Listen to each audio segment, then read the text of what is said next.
నమస్కారం BTV news కు స్వాగతం. ముందుగా వార్తల్లోని వివరాలు చూద్దాం. కూటమి ప్రభుత్వం ఏర్పడిన తర్వాత దేవుని గడపల తొలి మహానాడు సూపర్ హిట్ అయిందని సీఎం చంద్రబాబు వెల్లడి.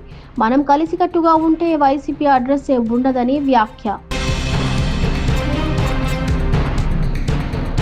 దివంగత వైఎస్ రాజారెడ్డి శత జయంతి సందర్భంగా విజయవాడకు విచ్చేసిన మాజీ ముఖ్యమంత్రి వైఎస్ జగన్ నిర్మల శిశు భవన్లో ఉన్న పిల్లలతో ముచ్చటించిన వైఎస్ జగన్ భారతీ దంపతులు.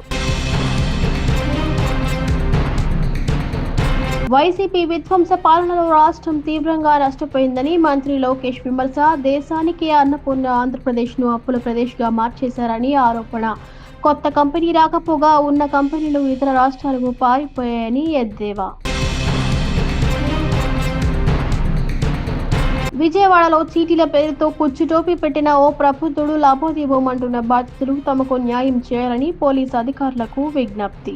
కూటమి ప్రభుత్వం ఏర్పడిన తర్వాత దేవుని గడపలో తొలి మహానాడు సూపర్ హిట్ అయిందని సీఎం చంద్రబాబు అన్నారు. మనం కలిసికట్టుగా ఉంటే వైసీపీ అడ్రస్ ఉండదని వ్యాఖ్యానించారు. మహానాడు బహిరంగ సభలో సీఎం చంద్రబాబు మాట్లాడుతూ కడప తెలుగుదేశం పార్టీ అడ్డా అన్నారు. అది నిరూపించేందుకే ఇక్కడ మహానాడు నిర్వహించామన్నారు. 66 అన్ని దారులు కడప వైపే ఉన్నాయని, పార్టీ శ్రేణులతో కడప దిగ్బంధమైందన్నారు. కడప గడపలో మార్పు కనిపిస్తోందని, అహంకారంతో విర్రవీగే వారికి ఎన్నికల్లో ప్రజలు బుద్ధి చెప్పారన్నారు. వైకాపు రాయలసీమలో 7 సీట్లు వస్తే కడప జిల్లాలోనే కూటమి 7 సీట్లు గెలిచిందన్నారు. 2029 ఎన్నికల్లో ఉమ్మడి కడపలో 10కి 10 స్థానాలు గెలవాలన్నారు. తెదేపా కార్యకర్తలే తన బలగమన్నారు. మొన్నటి విజయం వెనుక కార్యకర్తల పోరాటం, త్యాగం, కష్టం ఉందన్నారు. గత పాలనలో హింస, రాజకీయాలు, కేసులు, అణిచివేతలు రాజ్యమేలాయని అన్నారు.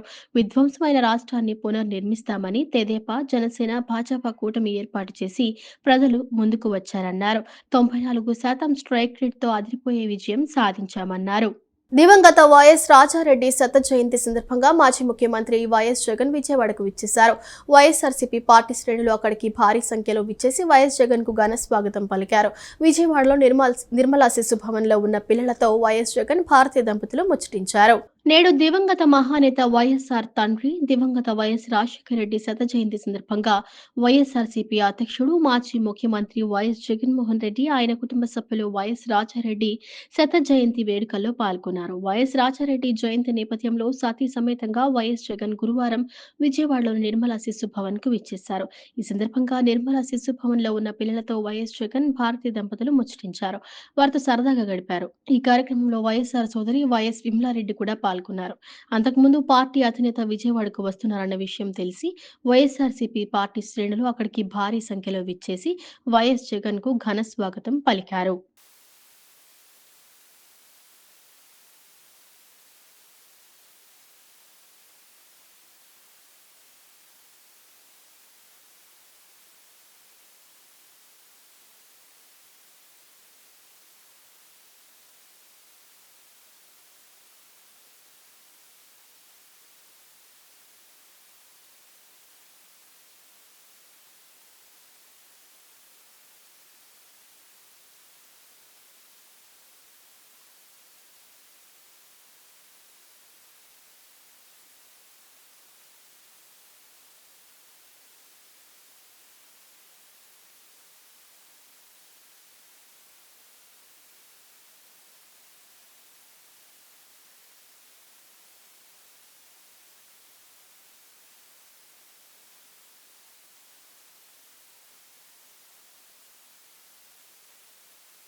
వైసీపీ విధ్వంస పాలనలో రాష్ట్రం తీవ్రంగా నష్టపోయిందని మంత్రి లోకేష్ విమర్శించారు.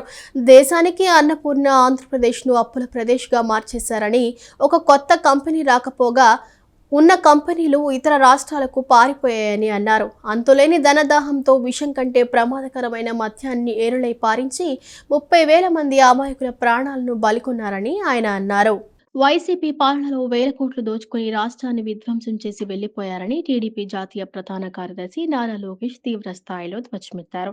కడప మహానాడు వేదికపై నుంచి లక్షలాదిగా తరలివచ్చిన కార్యకర్తలను ఉద్దేశించి యువనేత లోకేష్ మాట్లాడుతూ, మనకి అధికారం కొత్త కాదు, ప్రతిపక్షం కొత్త కాదు, కానీ 2019 నుండి 2024 వరకు విధ్వంస పాలన ఎదుర్కొన్నామన్నారు. ప్రశ్నిస్తే కేసులు, పోరాడితే అరెస్టు. మన అధినేతను అక్రమంగా అరెస్టు చేసి 53 రోజులు జైల్లో పెట్టారన్నారు. నాయకులు, కార్యకర్తలపై వేల కేసులు, అరెస్టులు జరిగాయన్నారు. నాయకులు, కార్యకర్తలపై దాడులు చేశారు, హత్యలు చేశారన్నారు. ఎన్ని ఇబ్బందులు పెట్టినా, ప్రత్యర్థులు దాడి చేస్తున్నా, గొడ్డలతో దాడి చేసినా, కత్తులతో దాడి చేసి తల నుండి రక్తం కారుతున్నా, ఈవీఎం మెషిన్‌కు సీల్ వేసే వరకు పోలింగ్ బూత్‌లో కూర్చున్న మంజులారెడ్డి మన ధైర్యమని అన్నారు. కత్తి మెడపై పెట్టి వాళ్ళ నాయకుడికి జై కొట్టమంటే జై చంద్రబాబు, జై టీడీపీ అన్న చంద్రయ్య మన స్ఫూర్తి అని అన్నారు.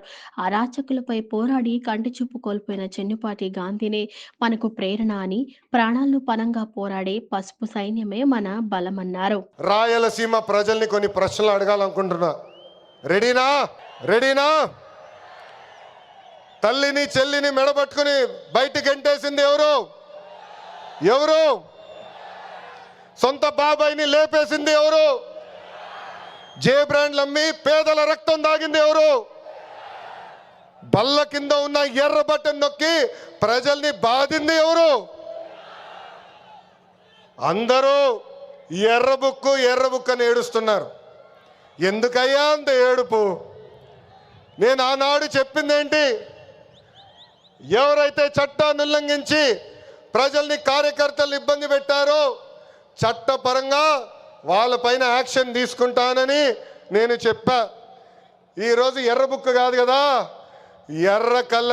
ఎర్ర రంగు చూస్తేనే వణికిపోయే పరిస్థితి వస్తుంది. ఎర్ర బుక్ అంటే ఒకడికి గుండుపోటు వచ్చింది. ఎర్ర బుక్ అంటేనే ఒకడు బాత్రూంలో కాలు జారి చెయ్యి ఎర్రగొట్టుకున్నాడు. ఇంకొకడు ఏమయ్యాడో మీ అందరికీ తెలుసు. అర్థమైందా రాజా? అర్థమైందా రాజా? సమాజమే దేవాలయం, ప్రజలే దేవుళ్ళు అన్నారు అన్న ఎన్టీఆర్. అందుకే మనం 6 శాసనాలు ప్రకటించాం. తెలుగు జాతి విశ్వఖ్యాతి, స్త్రీ శక్తి, యువగలం, పేదల సేవల్లో సోషల్ రీఇంజనీరింగ్, అన్నదాతకు అండగా కార్యకర్తలే అధినేత. పాలిట్ బ్యూరో సభ్యుల దగ్గర నుంచి, వేదికమైన పెద్దల దగ్గర నుంచి, ఇక్కడున్న కార్యకర్తల వరకు ఈ 6 శాసనాలు మన శ్వాసగా బతకాలని ఈ సభాముఖంగా మిమ్మల్ని అందరినీ కోరుకుంటూ, మనకి ప్రజలు ముఖ్యం, వాళ్ళ ఆనందం, వాళ్ళ సంతోషం ముఖ్యం. అహర్నిశలు కష్టపడాలా, వాళ్ళకి అందుబాటులో ఉండాలా. తిరిగి 2029లో మళ్ళీ కూటమి ప్రభుత్వాన్ని గెలిపించాలని ఈ సభాముఖంగా కార్యకర్తలందరూ తెలుపుకుంటూ, డబ్బు, బంగారం తమ పిల్లల భవిష్యత్తు కోసం దాచుకుంటే చిట్టిల శ్రీనివాస్ దోచుకెళ్లిపోయాడని బాధితులు ఆవేదన వ్యక్తం చేశారు. 69 మంది బాధితులు అజిత్ సింగ్ నగర్ పోలీస్ స్టేషన్లో ఫిర్యాదు ఇచ్చారని, మొత్తం 30 కోట్లకు మోసం చేశారని వాపోయారు. తమకు న్యాయం జరగకుంటే ఆత్మహత్యలే పరిష్కారమని అన్నారు. చిట్టీల వ్యాపారి ముచ్చర్ల శ్రీనివాస్ తమను మోసగించారంటూ పలువురు బాధితులు విజయవాడ సింగ్ నగర్ లో ఫిర్యాదు చేశారు. ఈ సందర్భంగా బాధితుడు చలువాది లక్ష్మణుడు మాట్లాడుతూ, ముచ్చర్ల శ్రీనివాస్ ఒక జ్యువెలరీ ఓనర్, మా చుట్టమని మమ్మల్ని నమ్మబలికి మోసం చేశాడని ఆరోపించారు. మొత్తం 30 కోట్లకు మమ్మల్ని మోసం చేశాడని వాపోయారు. 24 నెలలు స్కీమ్ చీటీలు మరియు 5, 10, 20, 100 గ్రాములు బంగారం స్కీమ్ అని మోసం చేశారని చెప్పారు. మా డబ్బును ఒక జ్యువెలరీలో పెట్టుబడి పెట్టానని, 26 నెలల స్కీమ్ అని నమ్మబలికారని ఆవేదన వ్యక్తం చేశారు.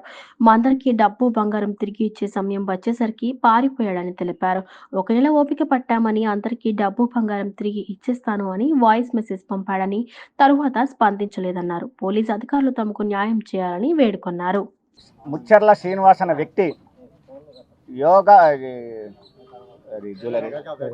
వెగా జ్యువెలర్స్లో ఆ ఓనరు మా మేనల్లుడు అని చెప్పి గోల్డ్ స్కీము గత 3 సంవత్సరాల నుంచి గోల్డ్ స్కీమ్ కట్టించడం జరిగింది. ప్రతి గోల్డ్ స్కీమ్ హోల్డర్కి వెగా జ్యువెలర్స్ నుంచి గిఫ్ట్లు కానీ, గోల్డ్ కాయిన్స్ కానీ ప్రతి ఒక్క వాళ్ళకి ఇవ్వడం జరిగింది. ఇక్కడ ఉన్న ఇన్వెస్ట్మెంట్ మొత్తం ఏదైతే మేము కట్టి ఉన్నామో 26 నెలలు స్కీమ్ ఇది.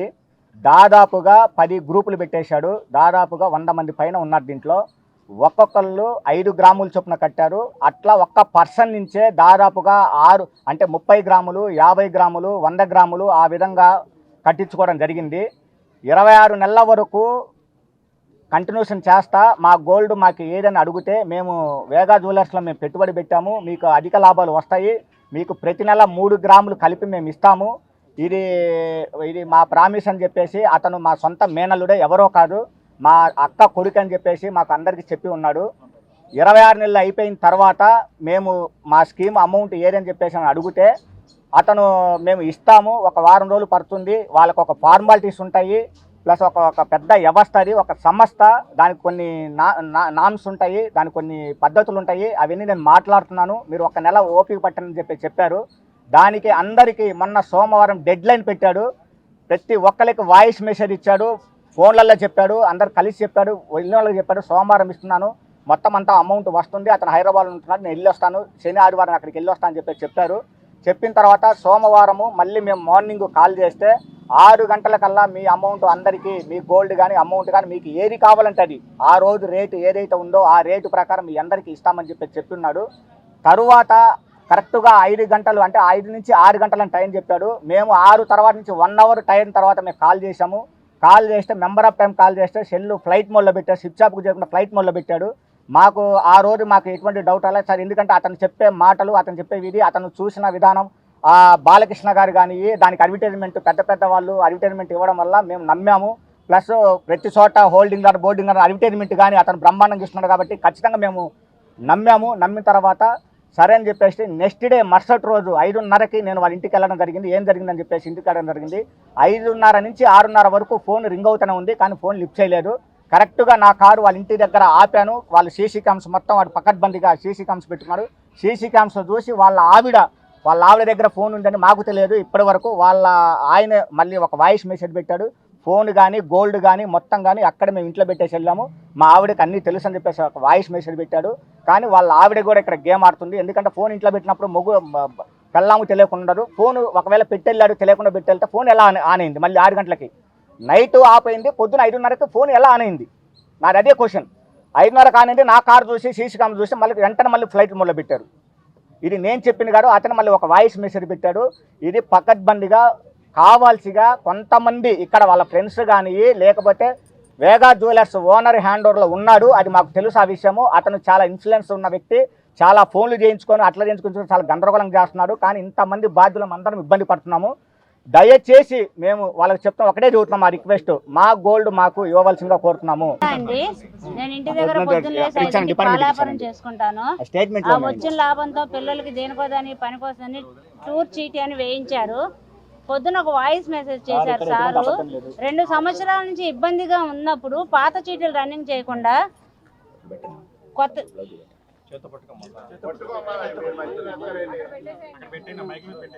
పాత చీటీలు రన్నింగ్ చేసుకుండా మళ్ళీ కొత్త చీటీ వేసి మమ్మల్ని ఇబ్బంది పెట్టేస్తారు సారు. పొద్దున్న లేచి 5ంటికి లేచి పాలాపురం చేసుకొని వచ్చిన డబ్బులతో నేను ఇవి కట్టుకున్నాను సార్. టూర్ చీటీ అని వేశారు సార్. నెలకి 16,500. ఇంకా 6 నెలల్లో టైం అయిపోతుంది. మేము గత 3 నెలల నుంచి డబ్బులు కావాలని అడుగుతూనే ఉన్నాం సార్. టైం ఉంది కదా సార్, ఇస్తాం, మేము డ్రా చేసి ఇస్తాం, డ్రాలో వచ్చిన వాళ్ళకి ఇస్తామని చెప్తున్నారు. 4 రోజుల నుంచి పాలాపారం అనుకొని ఇంట్లో పిల్లల్ని వదిలేసి పొద్దున రాత్రి ఇక్కడికి తిరగడమే సరిపోతుంది సార్.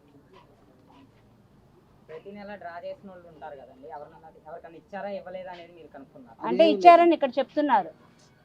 మీరు డ్రాలో రాలేదు కాబట్టి డ్రాలో వచ్చినప్పుడు మీకు ఇస్తాము. అది సార్ జరగాలనే కదండి. ఇప్పుడు న్యాయం జరగకపోతే మీరున్నారు కదండి, మీరు పబ్లిక్ కి తీసుకెళ్తున్నారు కదండి. ఇది చంద్రబాబు నాయుడు గారికి వెళ్ళదా? న్యూస్ ఆయన చూడరా? పవన్ కళ్యాణ్ గారు చూడరా? ప్రతి ఒక్కళ్ళు న్యూస్ చూడరా అండి? ప్రజలకి ఏ ఇబ్బంది జరుగుతుందో కనుక్కుంటారా లేదా చెప్పండి?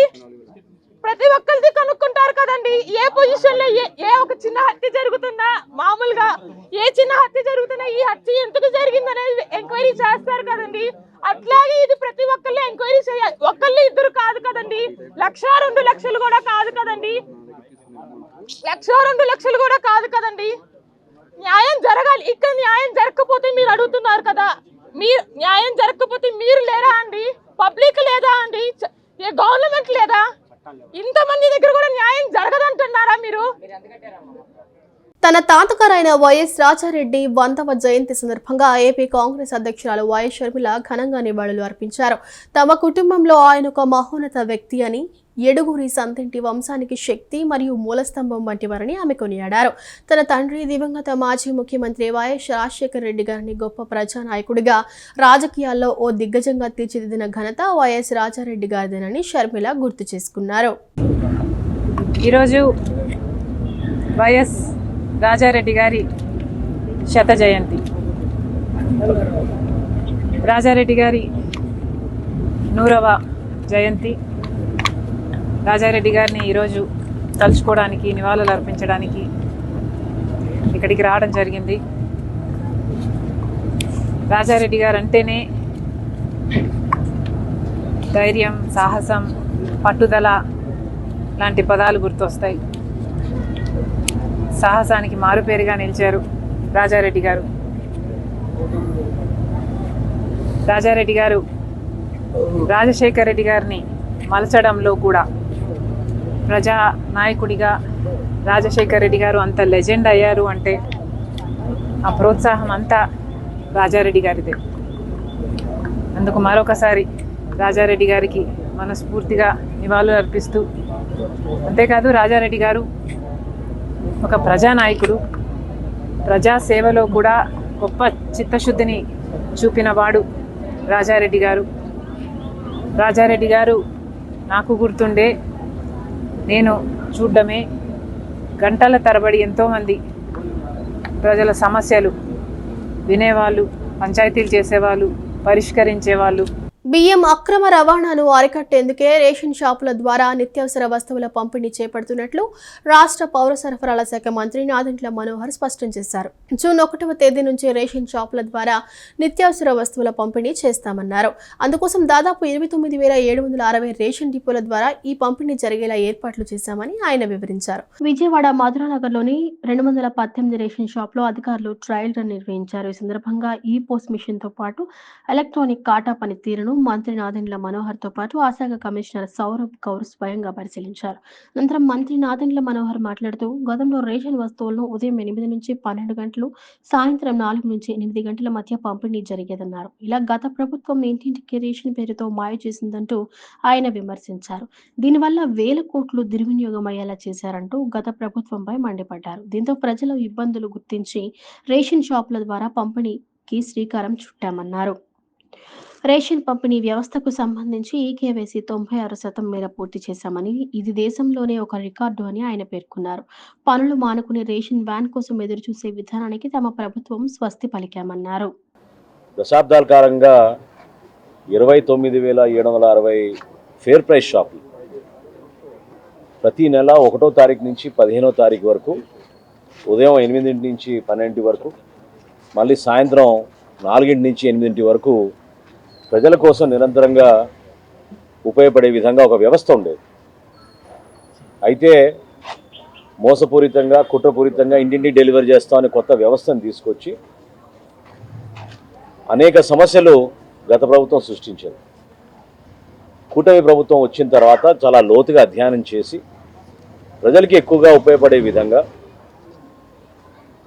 ప్రతి నెల సరుకులు అందుకోవడానికి పన్ను మానేసుకుని వ్యాన్ ఎప్పుడు వస్తుందో అని ఎదురు చూడకుండా ఎప్పుడు కూడా వీళ్ళకి అందుబాటులో ఉండేటట్టు ఈ షాపులన్నీ కూడా తెరిచే విధంగా ఒక అద్భుతమైన కార్యక్రమం కేంద్ర ప్రభుత్వంతో రాష్ట్ర ప్రభుత్వం కలిసి చేస్తుంది.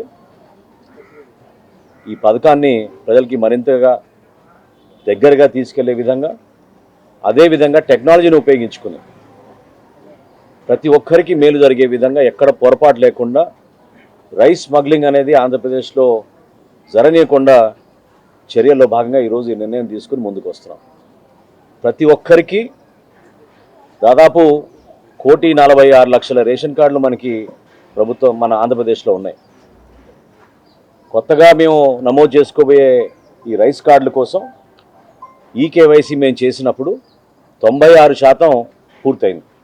అంటే దాదాపు 4,42,00,000 మందికి జూన్ 1వ తారీఖు నుంచి మేము ఉచితంగా బియ్యం అందిస్తాం, అదేవిధంగా పంచదార కూడా అందిస్తాం. ఈ సరుకులతో పాటు సందర్భాన్ని బట్టి, అవసరాన్ని బట్టి ఎప్పుడైతే మార్కెట్లో ధరలు బాగా పెరిగిపోతాయో, కందిపప్పు కానివ్వండి లేదా వంట నూనె కానివ్వండి, తప్పకుండా ప్రజలకి పౌర సరఫరాల శాఖ నుంచి గౌరవ ముఖ్యమంత్రి గారు చంద్రబాబు నాయుడు గారి ఆధ్వర్యంలో, అదేవిధంగా ఉప ముఖ్యమంత్రి గారు పవన్ కళ్యాణ్ గారి సూచనలతోటి ఒక మంచి కార్యక్రమం ప్రజల్లో తీసుకెళ్ళడానికి ముందుకెళ్తున్నాం. కేంద్రం పంటలకు ప్రకటించిన కనీస మద్దతు ధరలపై పునఃసమీక్ష జరపాలని, పంట పెట్టుబడి ఖర్చును పరిగణలోకి తీసుకుని మద్దతు ధరలు పెంచాలని సిపిఐ రాష్ట్ర కార్యదర్శి కె రామకృష్ణ డిమాండ్ చేశారు. 2025-26 ఖరీఫ్ సీజన్కు సంబంధించి వరితో సహా 14 పంటలకు కేంద్రం మద్దతు ధరలను ప్రకటించిందని ఆయన అన్నారు. అత్యధిక విస్తీర్ణంలో పండించే ధాన్యానికి కంటితుడుపుగా చర్యగా క్వింటాకు 69,000 రూపాయలు మాత్రమే పెంచిందన్నారు. మొక్కజొన్నకు 175, కందులు 450, పినుములు 400, పెసలు 86, వేరుశనగ 480, పొద్దుతిరుగుడు 441, పత్తి 589 రూపాయల చొప్పున మద్దతు ధరలు పెంచిందన్నారు.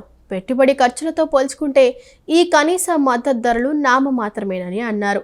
ఈ మద్దతు ధరల ప్రకటన బట్టి చూస్తే కేంద్ర ప్రభుత్వం మరోమారు రైతులకు అన్యాయం చేసినట్లు గోచరిస్తుందని అన్నారు. నిన్న ఢిల్లీలో సమావేశమైన కేంద్ర కేబినెట్ పంటలకు కనీస మద్దతు ధరలు ప్రకటించడంలో మరోసారి రైతు వ్యతిరేక వైఖరి తీసుకున్నారు. రైతులు ఈ ప్రభుత్వం వచ్చినప్పటి నుంచి కూడా గత 10 ఏళ్లుగా పదే పోరాటాలు చేస్తున్నా సరే వారికి గిట్టుబాటు ధరలు ఇవ్వడానికి ఈ ప్రభుత్వానికి చేత కావడం లేదు. రైతులందరూ కూడా అనేక పోరాటాలు చేసినా సరే ఏమాత్రం పట్టించుకోవడం లేదు. చివరికి నిన్న వారి నిర్ణయంలో ధాన్యం పండించే రైతుకు క్వింటాల్కి 69 రూపాయలు మాత్రమే కనీస మద్దతు ధర పెంచడం అంటే రైతుల పట్ల ఎంత నిర్లక్ష్య వైఖరి ఈ ప్రభుత్వం అవలంబిస్తూ ఉందో దీన్ని బట్టి అర్థమవుతా ఉంది. ఎందుకంటే మంత్రి గారేమో చెప్తా ఉన్నారు, స్వామినాథన్ సిఫార్సుల మేరకు మేము కనీస మద్దతు ధరలు ప్రకటించామని. కానీ మీరు ఇచ్చింది ఎంత? క్వింటాల్కి 69 రూపాయలు, అంటే ఒక కిలోకి 69 పైసలు పెంచుతారు. వాళ్ళ రైతుకేమో ప్రతి ఏటా కూడా భారం పెరుగుతుంది. ఇవాళ ఫెర్టిలైజర్ ధరలు, కెమికల్, అదేవిధంగా పెస్టిసైడ్స్, తర్వాత ప్రతిదీ కూడా రైతుకు విత్తనాల ధరలు అన్నీ కూడా పెరిగిపోయినాయి. రైతుకేమో 10 to 15% ఆయన పైన అదనంగా భారం పడుతుంది. మీరు మాత్రం క్వింటాల్కి 69 రూపాయలు పెంచి దీంతోనే సర్దుకోండి అని చెప్పడం అనేది సరైనది కాదు. ఇవాళ రైతు సంఘాలన్నీ కూడా తీవ్రంగా ప్రభుత్వ నిర్ణయాన్ని వ్యతిరేకిస్తూ ఉన్నాయి. కేంద్ర ప్రభుత్వం మరొక్కమారు దాన్ని సమీక్షించి రైతులకు న్యాయం చేయాలి, రైతులకు గిట్టుబాటు అయ్యే పద్ధతుల్లో కనీస మద్దతు ధరలు నిర్ణయించాలని చెప్పి సిపిఐ తరఫున డిమాండ్ చేస్తుంది. ఆరోగ్య ఆనంద స్వర్ణాంధ్ర సాకారానికి రాష్ట్ర ప్రభుత్వం ముఖ్యమంత్రి ఆకాంక్షలకు అనుగుణంగా మే 21వ తేదీన ప్రతిష్టాత్మకంగా ప్రారంభించిన యోగాంధ్ర కార్యక్రమం ముందుకు వెళ్తోందని, ఇదే స్ఫూర్తితో కార్యక్రమాన్ని విజయవంతం చేసేందుకు సమిష్టిగా అడుగులు వేద్దామని రాష్ట్ర ప్రభుత్వం ప్రధాన కార్యదర్శి కె విజయానంద్ పిలుపునిచ్చారు. రాష్ట్ర వ్యాప్తంగా దాదాపు 100 పర్యాటక ప్రాంతాల్లోనూ యోగా విశిష్టతను వివరించి అవగాహన కల్పించే కార్యక్రమాలు నిర్వహిస్తున్నామన్నారు.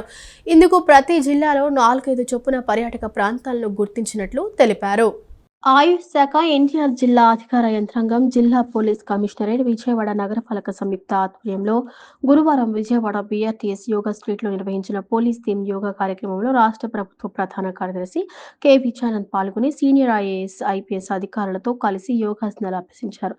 అనంతరం సీఎస్ మాట్లాడుతూ ఆరోగ్యవంతమైన, సంతోషకరమైన సమాజ నిర్మాణం లక్ష్యంగా అంతర్జాతీయ యోగా దినోత్సవం జూన్ 21 వరకు రాష్ట్రంలోని ప్రతి గ్రామం, పట్టణంలో యోగాంధ్ర కార్యక్రమాలు జరుగుతాయని, అప్పటికి కనీసం 2 కోట్ల మందికి యోగాను నేర్పించేలా ప్రణాళికల ప్రకారం కృషి చేస్తున్నట్లు తెలిపారు. 26 జిల్లాల్లో 26 థీమ్లతో యోగాంధ్ర ప్రత్యేక కార్యక్రమాలు నిర్వహిస్తున్నామని, రైతులు, కార్మికులు, ఉపాధి హామీ శ్రామికులు, సీనియర్ సిటిజన్స్, దివ్యాంగులు ఇలా సమాజంలోని ప్రతి వర్గానికి యోగాను చేరువ చేసేందుకు ఈ థీమ్ యోగాను నిర్వహిస్తున్నట్లు వివరించారు. అంతర్జాతీయ యోగా దినోత్సవం జూన్ 21వ తేదీన మనం జరుపుకుంటున్న విషయం మీకు తెలుసు. అందులో భాగంగా రాష్ట్ర ప్రభుత్వం ఒక నెల రోజులు రాష్ట్రంలో ఈ యోగాను అందరికీ దగ్గరకు చేయాలనే ఉద్దేశంతో మే 21 నుంచి జూన్ 21 వరకు మనం యోగాంధ్ర నెలగా ప్రకటించుకొని యోగా కార్యక్రమాలను ప్రతిరోజు మనం చేస్తున్నాం. దీనికి సంబంధించి రాష్ట్రంలోని అన్ని ప్రాంతాల్లో, గ్రామాల్లో, పట్టణాల్లో అన్ని చోట్ల కూడా మనం ఈ యోగా కార్యక్రమాలను పాపులరైజ్ చేస్తున్నాం. దాంట్లో భాగంగా మీరు చూశారు, ఒక 45 నిమిషాల స్టాండర్డ్ ప్రోటోకాల్ ఒకటి కేంద్ర ప్రభుత్వానికి సంబంధించిన ఆయుష్ డిపార్ట్మెంట్ వాళ్ళు తయారు చేశారు.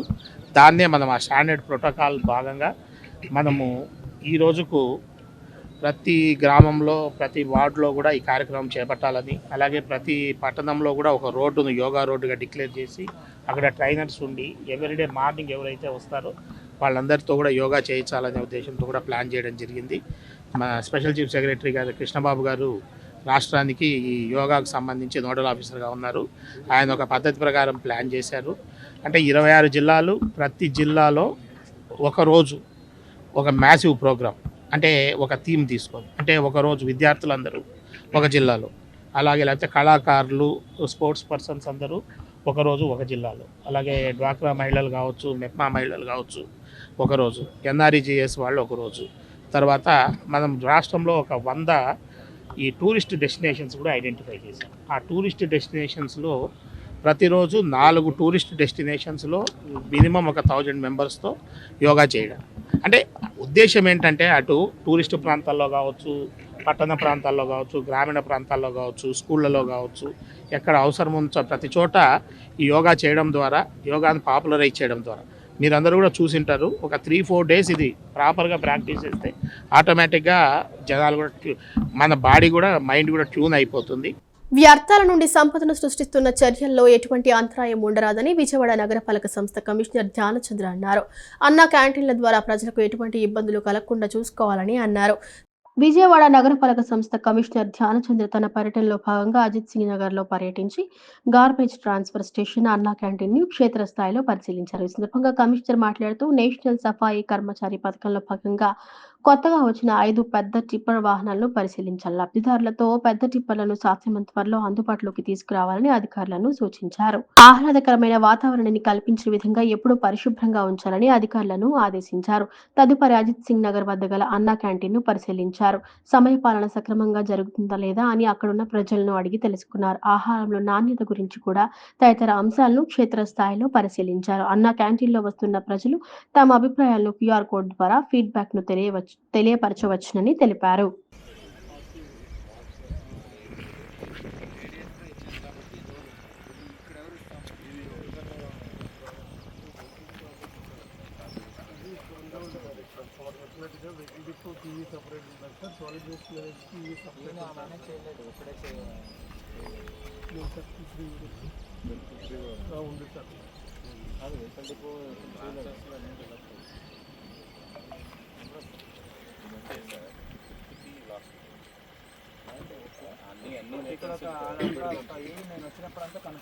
తిరుమల తిరుపతి దేవస్థానం నిత్యాన్నదాన పథకానికి మండవ కుటుంబరావు ఆశీస్సులతో దాతలు మండవ కుటుంబరావు మిత్రమండలి ఆధ్వర్యంలో 10 టన్నుల కూరగాయలను వితరణగా అందజేస్తున్నట్లు తెలిపారు. కూరగాయల లారీకి పూజా కార్యక్రమాలు నిర్వహించి తిరుమలకు పంపించారు. తిరుమలలో ప్రతిరోజు వేలాది మందికి నిత్యాన్నదానం చేసే మహత్ కార్యంలో నిరంతరం తమ వంతుగా కూరగాయల వితరణ చేయడం ఆనందంగా ఉందన్నారు.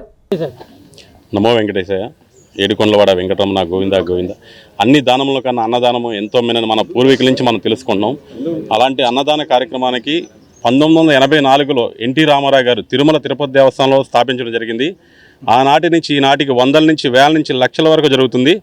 అలాంటి అన్నదాన కార్యక్రమానికి విజయవాడ నుంచి మండవ కుటుంబరావు గారు 2006లో ఒక పేపర్లో ఈ కార్యక్రమం జరగడం చూసి అసలుకి తిరుమలలో అన్నదానానికి మనం విజయవాడ నుంచి మనం ఎందుకు పంపించకూడదు, అక్కడ జరిగే అన్నప్రసాదాల కూరగాయలు మనం ఎందుకు పంపించకూడదని ఆనాడు 2006లో కుటుంబరావు గారు వెళ్ళి అక్కడ జేఈఓ గారితో ఏఈ గారితో మాట్లాడి మీరు బండి పంపిస్తే, ఆ ఫస్ట్లో అయితే బండి కూడా అడగల కుటుంబరావు గారు సొంత ఖర్చులతో ఆయన 10 టన్నులు నెలకి 10 టన్నులు కూరగాయలు పంపించడం జరిగింది సోమవారికి.